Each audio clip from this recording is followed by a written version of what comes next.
Assalamualaikum warahmatullahi wabarakatuh. Pertama-tama marilah kita panjatkan puji syukur kehadirat Allah Subhanahu wa taala yang telah memberikan nikmat kesehatan kepada kita semua. Tidak lupa salawat serta salam kita haturkan kepada Nabi besar Muhammad sallallahu alaihi wasallam, kepada keluarganya, sahabatnya, pengikutnya, dan kepada kita sekalian.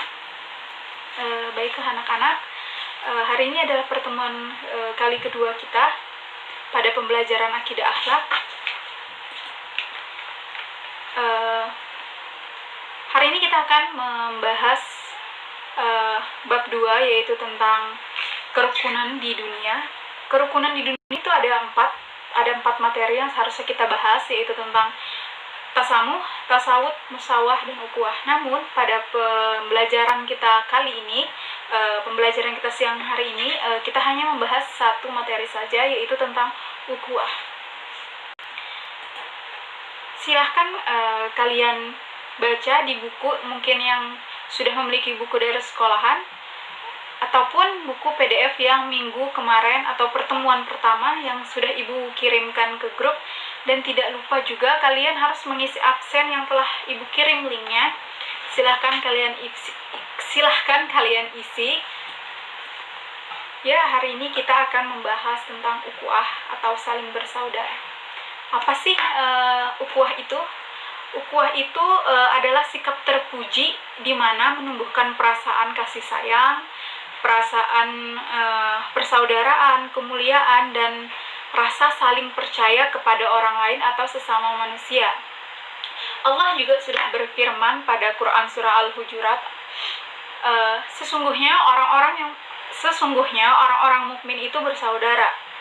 Karena itu damaikanlah antara kedua saudaramu yang sedang berselisih, dan bertakwalah kepada Allah agar kalian mendapatkan rahmat. Selanjutnya itu ukhuwah dalam Islam.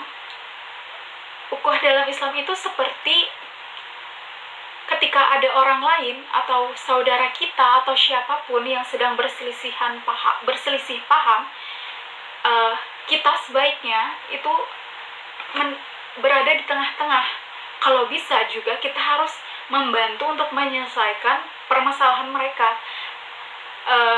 Kita jangan sampai kita tuh sebagai istilah kalau dalam masyarakat itu sebagai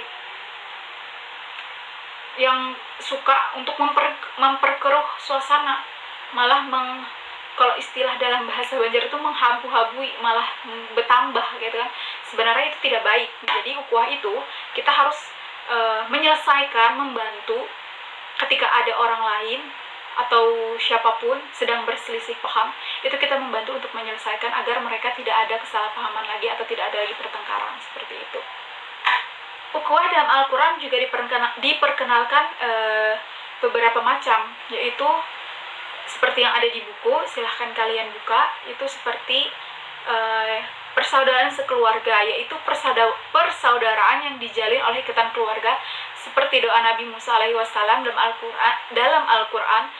Lihat surah At-Taha ayat 29-30. Selanjutnya persaudaraan semasyarakat walaupun berselisih paham, lihat surah Syad ayat 23.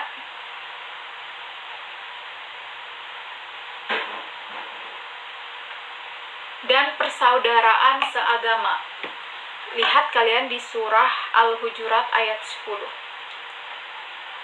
Secara singkat, persaudaraan menurut Quraisy Shihab bukan hanya dilihat dari keturunan, akan tetapi juga kesamaan suku, bangsa, agama, dan tanah air agar terciptanya keharmonisan hubungan manusia. Secara ringkas, persaudaraan menurut Quraisy Shihab bukan hanya dilihat dari keturunan, akan tetapi juga dilihat dari suku, kesamaan suku, bangsa, tanah air agar terciptanya keharmonisan hubungan manusia.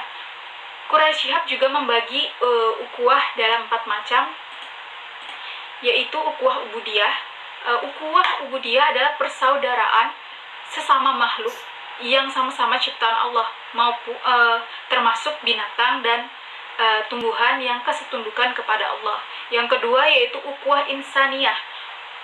Ukhuwah ukhuwah insaniyah ini jenis persaudaraan yang cakupannya lebih luas lagi sebenarnya, yaitu persaudaraan antar sesama umat manusia di seluruh dunia.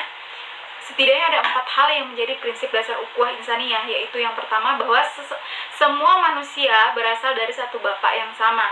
Kedua, bahwa manusia pada dasarnya adalah mulia dan terhormat. Yang ketiga, bahwa Islam adalah agama kebaikan, agama pembawa kebaikan. Yang keempat, bahwa Islam menghendaki hidup berdampingan secara harmonis antar umat manusia yang berbeda agama, bahasa, etnis, dan kebangsaan. Selanjutnya yang ketiga yaitu ukhuwah wataniyah. Ada persaudaraan sesama warga yang tinggal di wilayah yang sama ataupun tempat tinggal yang sama. Karena waton itu artinya adalah tanah air, tempat tinggal ataupun kampung halaman. Dalam konteks sekarang tuh seluruh warga Indonesia dari Sabang sampai Merauke itu adalah bersaudara, karena sama-sama lahir atau sama-sama tinggal di negara kita, di negara Indonesia. Mau dia agamanya apa itu tidak jadi masalah. Jadi watonnya ini tanpa melihat latar belakang dan keturunannya. Yang terakhir yaitu ukhuwah Islamiyah. Ini adalah sebuah konsep persaudaraan yang mengajarkan bahwa setiap muslim sejatinya adalah saudara bagi muslim yang lainnya. Dia juga harus memandang muslim lainnya sebagai saudaranya, tanpa memandang latar belakang keturunannya, tanah kelahirannya, kebangsaannya, dan pertimbangan-pertimbangan yang lainnya. Yaitulah arti dari ukhuwah Islamiyah. Jika dia seorang muslim adalah berarti dia adalah saudara kita, mau dia itu dari negara manapun. Jika dia muslim, dia adalah saudara kita yang kita sama-sama harus saling menghormati. Ya, selanjutnya yaitu membiasakan berperilaku ukhuwah dalam kehidupan sehari-hari. Kita sebagai manusia dituntut untuk bersikap ukhuwah kepada siapapun, mau itu golongan apapun juga kita harus bersikap ukhuwah. Adapun untuk mencapai nikmatnya persaudaraan bagi sesama manusia, bangsa ataupun agama, ada beberapa proses terbentuknya persaudaraan ini, yaitu yang pertama melaksanakan saling mengenal, yaitu ta'aruf. Usaha dari kata ta'aruf ini adalah merupakan wujud implementasi dari perintah Allah untuk saling mengenal. Usaha ini meliputi mengenali fisik, pemikiran, dan kejiwaan. Yang kedua yaitu melakukan proses saling mengenal atau tafahum. Dengan usaha inilah seseorang akan mengetahui dan menghargai kelebihan dan kekurangan orang lain. Karena usaha saling memahami ini adalah proses dibutuhkannya untuk melanggengkan persaudaraan kita. Jadi jika kita sudah mengetahui kelebihan dan kekurangannya itu kan lebih enak gitu loh. Di saat kita bercakap, oh ya kekurangannya dia adalah sifat yang cepat tersinggung. Jadi kita harus berhati-hati dalam berbicara. Contohnya itu saat kita menasehati kan kita tidak sembarang untuk menasehati. Kita menasehati harus secara baik-baik. Nah, sedangkan dia tidak bisa dinasehati secara kasar, berarti dia harus dinasehati secara baik. Contohnya itu ya. Terus yang ketiga, bersikap saling tolong-menolong atau ta'awun. Ta'awun ini kan yaitu sikap saling tolong-menolong harus dilakukan dalam kebaikan bukan keburukan, sebagai implementasi dari perintah Allah tentang ta'awun. Saat saudara kita itu dalam kemalangan, contohnya dia dalam kesusahan, dia anaknya atau adiknya atau keluarga itu sedang sakit, kita bisa membantu secara finansial atau secara apa yang kita bisa bantu harus kita bantu gitu. Dalam kebaikan selalu harus kita tolong. Jika untuk dalam hal keburukan, untuk apa gitu kan. Selanjutnya itu bersatu atau ta'aluf. Ta'aluf adalah bersatunya seorang muslim dengan muslim lainnya. Usaha ini bisa diwujudkan dengan kesamaan visi dan misi seperti konsisten untuk memajukan madrasah. Yang terakhir yaitu melaksanakan proses saling menjaga atau takaful. Takaful ini adalah saling menjamin atau saling menjaga. sikap ini terjalin setelah persaudaraan benar-benar erat dan kokoh. Contohnya itu seperti bersama kakak atau adik kita. Mungkin anak-anak sekalian sudah tahu ya bagaimana rasanya menjaga adik. Jika kita sebagai kakak, jika adik terjatuh, kita akan merasa seperti apa? Ada rasa sedih atau ada rasa ya Allah adikku jatuh, aku harus apa. Nah, itu akan tercipta jika memang sudah benar-benar erat gitu kan. Jadi kita sebagai kakak adik juga harus saling menjaga. Ada juga contoh sikap ukhuwah Islamiyah dalam kehidupan sehari-hari yang mungkin anak-anak sekalian tidak sadari bahwa itu adalah sikap dari ukhuwah Islamiyah. Contohnya seperti apa? Contohnya yaitu saling menghormati dan menghargai antar sesama manusia, ikut serta dalam gotong royong, menjenguk kerabat atau tetangga atau saudara kita yang lainnya yang sedang sakit, membantu orang lain yang sedang ditimpa musibah, dan juga menjaga silaturahmi antar sesama manusia dan tetangga sekitar kita. Ya, itulah pemaparan dari materi pada hari ini yaitu kerukunan di dunia.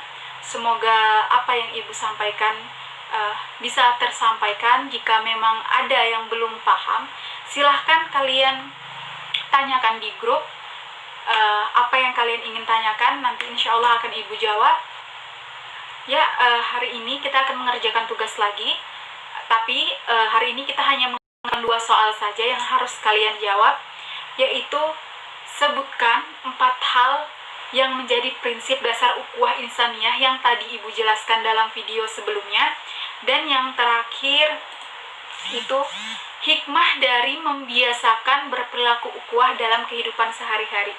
Silahkan kalian kerjakan di kertas. Pekerjaannya sama seperti kemarin, silahkan kalian tulis di kertas atau buku yang sudah kalian sediakan. Jangan lupa tulis nama dan kelasnya di atas buku atau di atas kertas, lalu kirim secara pribadi ke tempat Ibu. Ya, mungkin itu saja pertemuan kita kali ini. Salah hilaf mohon maaf jika ada perkataan Ibu yang kurang berkenan di hati kalian. Semoga kalian selalu dalam lindungan Allah.